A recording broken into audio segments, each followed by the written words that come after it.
Hello everyone, welcome back to my channel. If you are new here, my name is Alexa, and in today's video I'm going to be doing my January reading wrap up. So I read 14 books in the month of January, and this month I decided to make a little pie chart because why not? So here's my little pie chart genre breakdown. I read 3 nonfiction books, 2 young adult books, 3 thriller mystery books, 1 general fiction book, 1 historical fiction book, and 4 romance books. And I'm basically just going to be giving quick mini reviews of all of these books. So let's jump into the first one. The first one that I read is Friends, Lovers, and the Big Terrible Thing by Matthew Perry. This is a memoir of Matthew Perry's life. He's an actor if you don't know who he is. And this book is honestly just really heartbreaking. I got this book when he was still alive and he has since passed away. So his story is really sad in and of itself, but it's also really sad knowing that he died so young. I'm a huge Friends fan and I've been wanting to read this book for a while, and I'm very glad that I did. And I don't give star ratings to memoirs or nonfiction books that depict the lives of real people, so I'm not giving this one a rating. The next book that I read is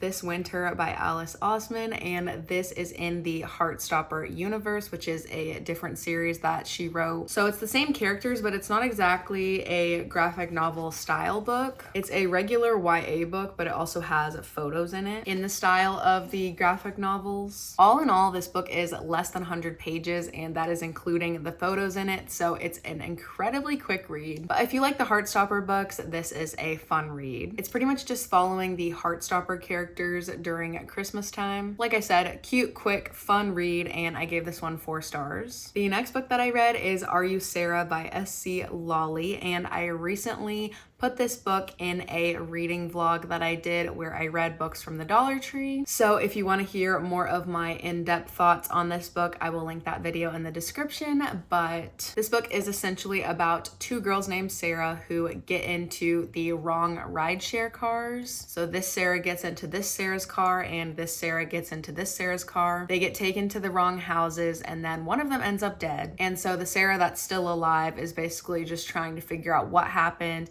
and why that Sarah died, and if she was the one that was supposed to die. I feel like this is a pretty decent thriller mystery book. There's one plot line in the book that I was really enjoying, but it just didn't end up getting as fleshed out as I had hoped it would. And I was a little bit disappointed in the ending, but like I said, overall, it's a decent thriller mystery book. I gave this one 3 stars. The next book I read is Ellie is Cool Now by Victoria Fulton and Faith McClaren, and this book is also in the same vlog that I mentioned before. So again, it's linked in the description if you want to hear more of my in-depth thoughts on this book as well. This book is essentially about our main character, Ellie, and she is trying to get a job promotion. And in order to get this job promotion, she has to go to her high school reunion and essentially complete a to-do list that her boss made for her. If she completes said to-do list, she then gets the promotion. So it's essentially following her as she attempts to check off all of these to-dos, but she hated her high school experience, so she's a bit miserable, but not as miserable as I was reading this book. I gave this book 1.5 stars. The next book I read is Out on a Limb by Bonam-Young, and this book blew me away. I'm usually a little bit apprehensive to read romance books that get super hyped up on the internet, but this book deserves all of the hype that it gets on the internet. We're basically following Win and Bo, and they have a one-night encounter at a Halloween party. A little while after the party, Win finds out that she is pregnant, and so Win and Bo are basically just figuring out how to navigate that situation. That premise really doesn't sound that interesting, but I promise you, this book is so good. It's so charming and well thought out, and it feels like the most 3-dimensional romance book I've ever read. I have been thinking about this book since I finished it, and I don't know if I will ever stop thinking about this book. So yeah, I gave this book 5 stars. The next book is an audiobook that I listened to, and it is The House of My Mother, A Daughter's Quest for Freedom by Shari Franke. This is also a memoir, and it is basically Shari Franke explaining the whole situation with her mom and her family and growing up as a YouTube star. This whole story is so insane, and I honestly wasn't really aware of this whole story before I read this book. I know a lot of people were following this story super closely and like anxiously awaiting for her memoir to come out. So even if you don't know this family or anything that happened with them, this is still an incredibly mesmerizing memoir from start to finish. I would recommend this book, and the audiobook is also narrated by Shari, and she does a fantastic job. And again, I don't give ratings to memoir books. The next book that I read is The Boyfriend by Freida McFadden. Listen, I like Freida McFadden books. I'm not a hater, but this is definitely in my bottom 3 books that I've read by her. This is basically about our main character, Sydney. She's living in New York City and she's out in the dating world. She's using apps and things to go on dates with guys. She wants to find the perfect man, and she thinks that she has, until a girl gets murdered by a mystery man who dates girls before he kills them. So then Sydney is just basically trying to figure out if this man is who he says he is. I'm gonna read my review that I wrote for this book on Goodreads because I feel like this perfectly sums up my thoughts and feelings on this book. This book left me with the same feeling I have after I eat at a restaurant that I've been to before and enjoyed,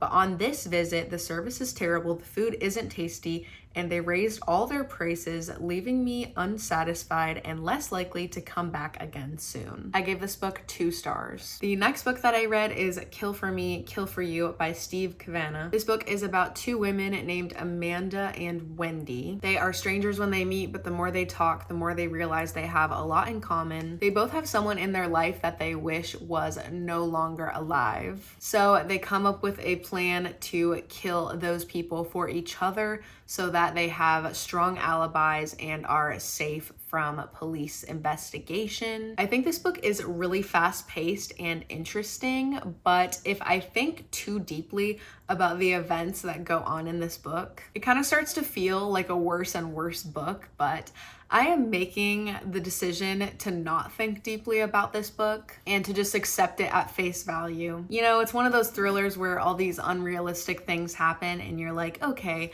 I could either choose to just enjoy the book as it's being presented to me, or I could really dissect all of the things that are happening and contemplate how realistic or unrealistic all of this really is. And so I chose the former path. On this former path, I gave this book 4 stars. But I feel like if I took a long time and examined this book in depth, I would feel like it's more of a 2-star. But like I said, I'm not doing that. I enjoyed my experience reading it when I read it, and I'm choosing not to think about it anymore. The next book that I read is One True Loves by Taylor Jenkins Reid, and I read this on my Kindle. So I don't have a physical copy, but this book is fascinating. It has a very unique and original romance plot, which I feel like is very hard to come by these days. We're following our main character, Emma, who ends up marrying her high school sweetheart, Jesse. We basically follow them from high school into adulthood, building their relationship. And one day Jesse goes on a work trip and the aircraft that he is on goes missing. So Jesse is now gone from Emma's life. She's mourning the loss of her husband and she runs into a high school friend named Sam. She feels like she's getting a second chance at love with Sam, so she allows herself to fall in love with him. And then Jesse ends up being found right after Sam and Emma get engaged. So now she has a husband and a fiance and she has to figure out what she's gonna do. This is the kind of book that takes you out of your own reality and transports you inside of the book. I ate this book up. It is so good. I gave it 5 stars. The next book that I read is Reckless by Lauren Roberts, and I'm really excited that I read this book because it's on my 2025 TBR. I will also link that in the description if you guys want to check that video out. This is the second book in the Powerless trilogy, and I feel very confused why it's called a trilogy because there's a novella that is also a part of that series. So in my mind, it's a 4-book series, but it's only being called a trilogy. I don't really understand why that's the case. I guess novellas don't really count towards the quantity of books in a series. I don't really know. But this is apparently the second book, but in my mind, it's the third book. There's Powerless, Powerful, which is the novella, then Reckless, which is this book, and then there's another book called Fearless that's coming out this year. Anyways, it's just a continuation of the books that come before it. We're following Kai and Payton, who live in a world where there are elites and ordinaries. Payton is an ordinary and Kai is an elite, and it is his job to execute ordinaries. There are also these different trials that they become a part of, and we've got a little enemies to lovers situation going on. I think these are pretty interesting books. I feel like people either love these or hate these. I'm not like in love with them, but I do enjoy them when I read them. This book pretty much feels like it's setting up the last book, but I honestly wasn't mad about it. I gave it 3.5 stars. The next book I read is We Will Be Jaguars, which is another memoir. I can't believe that I read 3 memoirs this month. This is a memoir of Nemonte's life, and she talks about her indigenous childhood. She talks about activism. She talks about her fight to protect the Amazon rainforest. Another captivating memoir. And I said it before, I'll say it again, I don't give ratings to memoirs. The next book that I read is Daisy Haites by Jessa Hastings. I've been dying to get to this book and I finally did. It's the second book in the Magnolia Parks series. It is one of my goals for 2025 to finish the Magnolia Parks series. That whole series is basically following 2 casts of characters that intertwine. So there's the Magnolia Parks cast and the Daisy Haites cast, but all of them are interconnected and there are multiple different POVs in both sets of books. I never ever annotate books, but for whatever reason, I've been annotating the Magnolia Parks series as I read them, and it is just so satisfying. I loved Magnolia Parks. I loved Daisy Haites. I really just hope that this series only gets better and not worse. I gave this book 5 stars. Next is another audiobook that I listened to, and it is The Life Cycle of the Common Octopus by Emma Knight. This was the January Read with Jenna book club pick. It's essentially a coming of age story about our main character, Pen. She feels like her divorced parents are hiding something from her, so she travels to Scotland. There she is looking for answers to her questions, and in the process, she experiences the sharp shock of adulthood, falling in love for the first time, and she's trying to understand who she is and who she's becoming. I liked this book okay, but I just feel like it was trying to fit in too much. Like in a way that everything was lacking. There was a really cool setting in the book, but we didn't really get enough of it.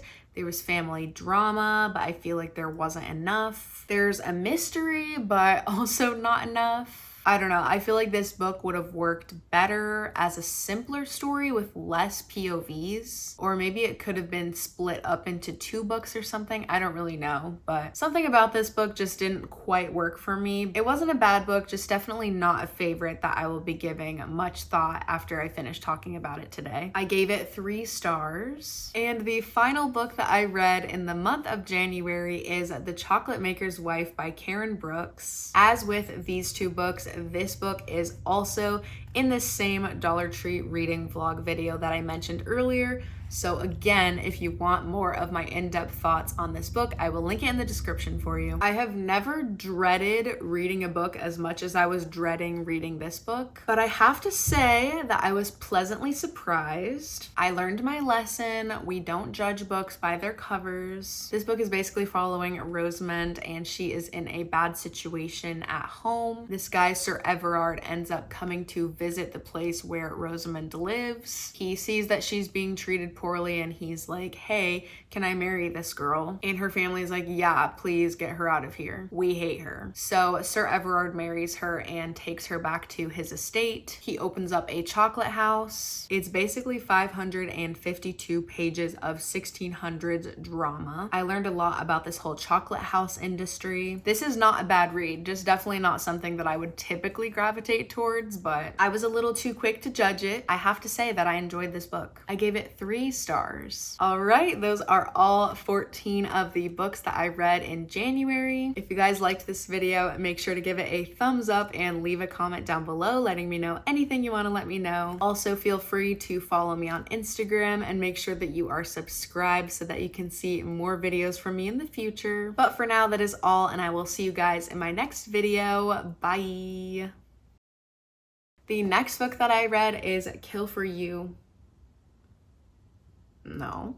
Oh, I'm gonna make a PB&J. That sounds so good.